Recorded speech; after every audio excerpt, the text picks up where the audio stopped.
Nyasaye maduong', warruok mikelo ne dhano kelo adiera kuom dhano, kendo dong' ranyisi ni in gi loch. We mondo nyingi duong' kuom warruok. Lema dwaro ng'eyo kaka dhano wuothe warruok, to kapenjo mano to kendo atimo richo nang'o. Adwaro ng'eyo kaka dhano wuothe warruok, to kapenjo mano to kendo atimo richo.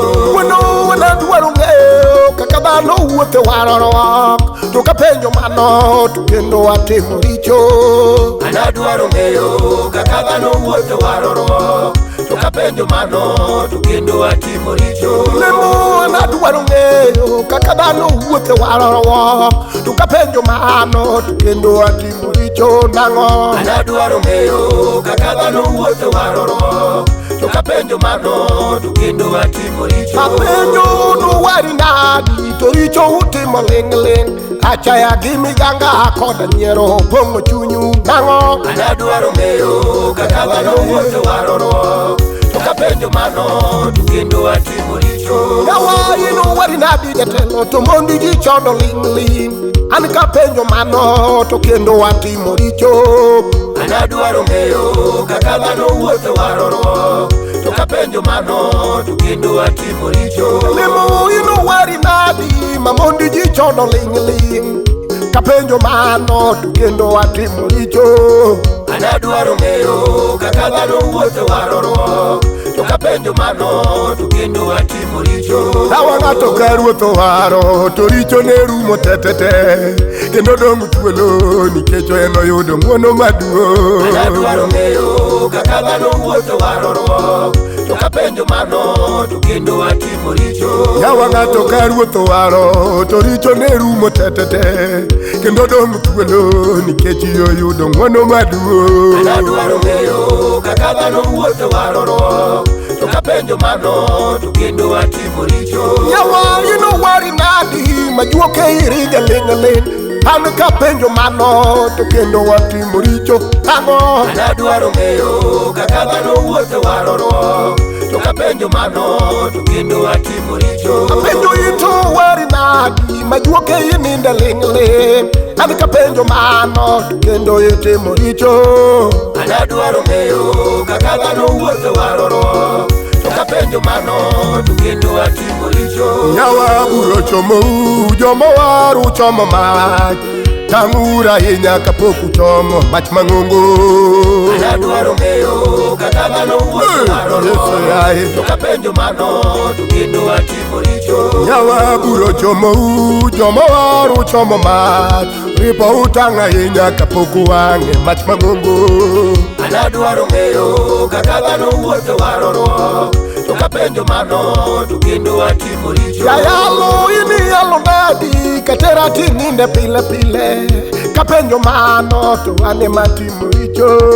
Adwaro ng'eyo kaka dhano wuothe warruok, to kapenjo mano to kendo atimo richo. Yayalo ini yalo nadi katera tininde pile pile, an kapenjo mano to kendo atimo richo. Adwaro ng'eyo kaka dhano wuothe warruok, to kapenjo mano to kendo atimo richo. Yawa ruoth Yesu ler kendo dak kama ler, owuok kama ler kamotimo chilo no Yesu dagi. Adwaro ng'eyo kaka dhano wuothe warruok, to kapenjo mano to kendo atimo richo.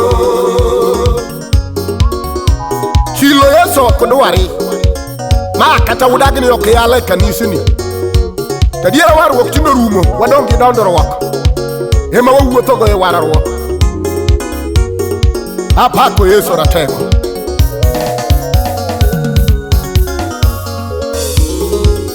Yawa jolemo nadi to woro pong'o chunyu, miganga koda chae donge Yesu dagi. Adwaro ng'eyo kaka dhano wuothe warruok, to kapenjo mano to kendo atimo richo. Simba adwaro ng'eyo kaka dhano wuothe warruok, penjo mano to kendo atimo richo.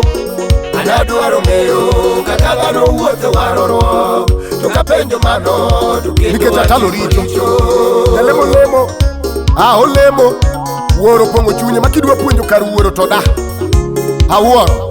Nyawa dwaro ng'eyo kaka dhano wuothe warorwok, kapenjo mano to kendo atimo richo. Jolam anadwaro ng'eyo kaka dhano wuothe warorwok, to kapenjo mano to kendo atimo richo. Jonabi unu lemo nadi to mondo ji uteri obengle, kapenjo mago to kendo atimo richo warorwok. Anadwaro ng'eyo kaka dhano wuothe warorwok, to kapenjo mano to kendo atimo richo. Jonabi unu lemo nadi to mondo ji uteri obengle, an kapenjo mano to kendo atimo richo.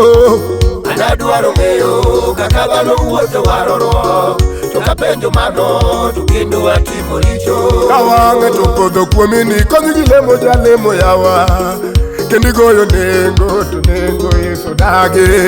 Anadwaro ng'eyo kaka dhano wuothe warorwok, to kapenjo mano to kendo atimo richo. Yawa ni ng'ato podho kuomini konyi gi lemo jalemo yawa, kendi goyo nengo to nengo Yesu dagi. Anadwaro ng'eyo kaka dhano wuothe warorwok, to kapenjo mano to kendo atimo richo.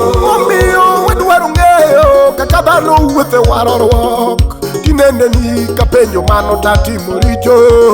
Anadwaro ng'eyo kaka dhano wuothe warorwok, to kapenjo mano to kendo atimo richo.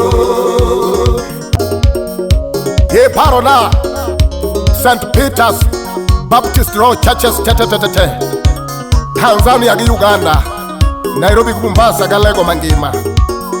Kotel nigi gi jadolo Father Mosoko.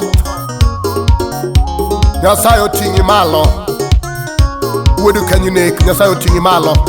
Yesu dhiadhia kodi ratego. Osiepna dwaro ng'eyo kaka dhano wuothe warorwok, to kapenjo mano to kendo atimo richo. Anadwaro ng'eyo kaka dhano wuothe warorwok, to kapenjo mano to kendo atimo richo. Iparna Pastor Dennis Odhiambo, mana den kodhiambo wuod Karamogi. Nyasaye oting'i malo wuod